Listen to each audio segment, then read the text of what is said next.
If you've ever wanted Google Chrome to catch your typing mistakes for you, or maybe you want to turn that feature off because it's getting in the way, this video is going to show you exactly how to enable or disable spell check in Google Chrome in just a few simple steps. This is a really useful setting, whether you're writing emails, filling out forms, posting on social media, or just browsing the web. And if this tutorial helps you out, make sure to hit the like button and subscribe for more quick tech guides like this. All right, let's jump right in. First, open Google Chrome on your computer.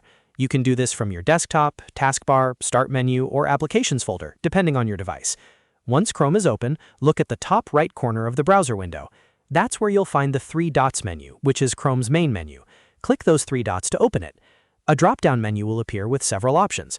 From here, click on Settings. This will open Chrome's settings in a new tab. Now you're in the main settings area, and the next step is to find the language options. On the left-hand side, look for Languages and click on it. This section controls a lot of Chrome's language-related features, including translation and spell check. Once the Languages page opens, scroll down until you see the spell check section. This is the setting you're looking for. Under spell check, you'll see an option that says, check for spelling errors when you type text on web pages.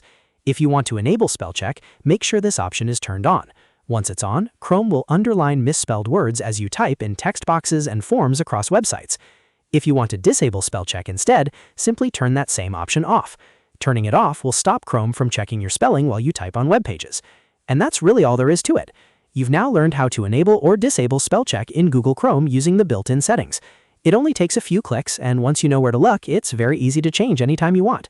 If this video helped you, please give it a thumbs up and subscribe to the channel for more easy browser tips and computer tutorials.